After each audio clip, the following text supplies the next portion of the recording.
PK in the universe, and I am back again. And today I want to talk about why all these failed consoles probably shouldn't have their games on Evercade. A while back, Evercanadian Pete, he's made a handful of videos where he's talked about where there's certain games he'd like to see on Evercade, and they all come from like failed consoles. So I want to talk about specifically why I don't think those games should actually be on Evercade. So here we go.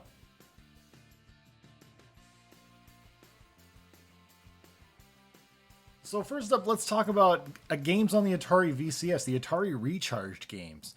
I think it would be pretty cool to see those games on there, but I actually think there's a better idea and a better thing that could go on there. Here's the thing with the Atari VCS, Atari Recharged games. Well, first of all, they're on the Atari VCS, which Pete actually has, so why he would need them again, I don't know.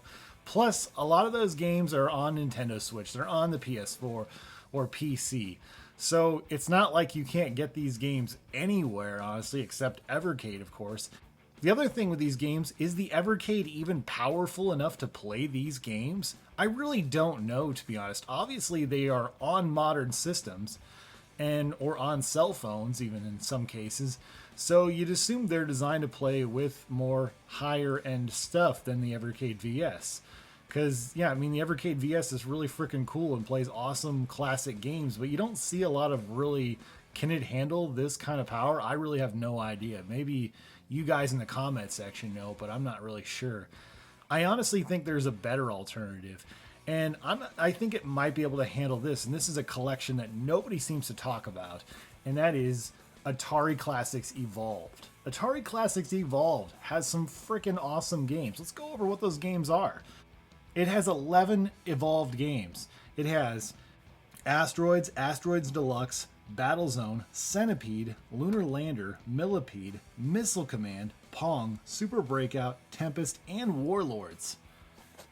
This has some stellar freaking games on it that have been, reworked. And they're actually designed for probably a lower spec system, with the PSP.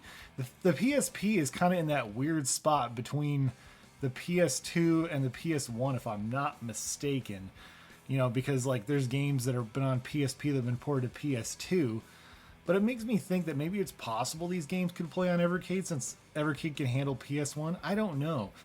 What I think is really awesome and what would really play into that Evercade audience is the fact that a lot of these games actually have tape mode. Yes, you can play these games on your PSP in tape mode. So that makes me think, why not get these games? Wouldn't it be more likely to be able to port these games? And considering this uses UMD technology, you would think more people would definitely be interested in a cartridge version of these games. So personally, I think that's what they should do, just because the only place I know of right now that you can get these games is the PSP. That would be great if they could get the license to put these games on a cart. Technically speaking, yes, the Atari VCS is failed, but the games actually have really succeeded. So in a way, this isn't a failed system, but it kind of is. I have an Atari VCS. I did a review on it, and I love the system. But yeah, it's, I don't know. So that's just my thoughts on that. Up next is the Ouya. Here's the thing about the Ouya. The Ouya came out in 2008, 2009. I get, finding an Ouya and finding out, oh, there's some cool games on it. But for the most part, I think most people would just genuinely not be excited about Ouya games. And, they're Android-based games. They're more designed for that cell phone market, which is more what the Amico even stuff is, but we'll get to that later. There's not a lot of people who are incredibly nostalgic for the Ouya.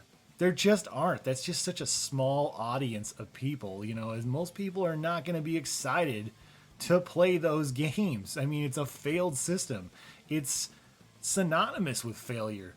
People who are Evercade collectors who might not be interested in collecting every Evercade game might just look at that and be like, wow, Blaze is really going downhill. I mean, if we're already getting Ouya games, that's pretty desperate. A lot of people might view things that way. I'm not saying that I view things that way, but I can see how other people might feel that way. I've talked to some people who weren't impressed with certain collections, Yeah, an Ouya collection, that could turn a lot of people off, to be honest. The Intellivision Amico. A lot of people have been talking about it recently. Apparently, 2 games will not have exclusivity. That exclusivity is out the window. And I think it's like Brain Duel and Dino Blaster. And I think Dino Blaster is like the Bomberman clone or something. Yeah, I don't think these games would ever come to Evercade. I mean, one, we don't know that any of them are actually finished. Like, nobody knows with any level of certainty that any of these games are even finished. So it's kind of silly to think, oh yeah, they're coming to Evercade. And again, these are newer games made with 2016 cell phone technology. You know, it's Android based. I don't know. I just don't buy the idea that those games would come. And again, the Amico has been super controversial. You cannot deny that. Even if you're a hardcore Amico fan, there's been a lot of controversy surrounding the Amico. I know people who even are Evercade fans that want absolutely nothing to do with the Amico. And there were people who used to make a lot of Amico videos that deleted their channels and deleted all their Amico content when they kind of figured out what was going on with this thing. It's such a bad look the Amico has. Like, even if you were one of those people who went and played the games and were excited about it, you can't deny the reputation of Amico is not good. It's not good at all. It's a real bad look. And I know some people who, you know, played the Amico and are kind of like, I don't ever want to see the Amico on anything else or any of the games. Yeah, I think overall it's kind of a bad idea because it just could make Blaze not look very good. It's like, oh crap, we're scooping up Amico games, you know? Which I don't doubt. I've never gotten to play any of them, but I don't doubt some of those games were fun to play. But how many of them would be on a cart? How many, you know, are people really excited about Amico? I don't know. I mean, sure, certain people would be, but are the large overall Evercade community excited for it? Hard to say, really. I just don't think it would be a good idea. That's just me.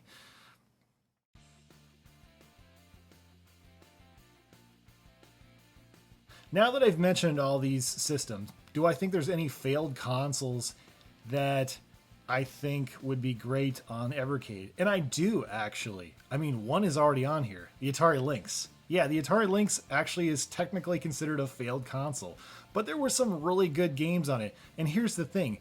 There's been a lot of time between when the Atari Lynx came out and today. There's been a huge gap. A lot of people have forgotten that it was technically a failed console. And there's a lot of games on there that people really like. In fact, there's homebrew games on there now. You know, people have really taken a huge interest. So it's awesome the Atari Lynx is already on there. So why wouldn't the Atari Jaguar, for example, go on there?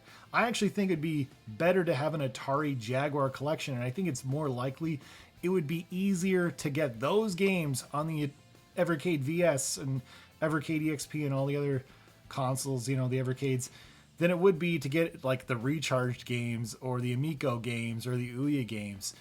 So I think a lot of people have forgotten the Jaguar, you know? So I think there's been enough time that's passed with that console as well that, yeah, you could see a Jaguar cart come out and be successful, just like the Atari Lynx collection was successful really on Evercade. Yeah, I don't think that just because a game was on a failed console makes it a bad game. But if a game comes from a failed console that's failed really recently, and it's not the Wii U, it could really, you know, rub people the wrong way, honestly. And so that's kind of my thoughts is that, yeah, these games probably should not be on the Evercade because there's just not enough time that's passed, at least when it comes to the Ouya, the Amico, which the Amico still technically hasn't even come out. We don't know what's going to go on with that. And the Atari Recharge games are on everything. Let's be honest. There's not like there's a huge demand. You know, if you really want to get that, there is nothing stopping you. Unless the Evercade is literally the only video game system you have. And chances are, in most people's case, that's not the thing. Yeah, those are just my thoughts. What are your guys' thoughts? What games from a failed console would you like to see on the Evercade? Comment below. I'd love to hear what you have to say. Thank you so much for watching and stay awesome in this universe. Thanks. Bye.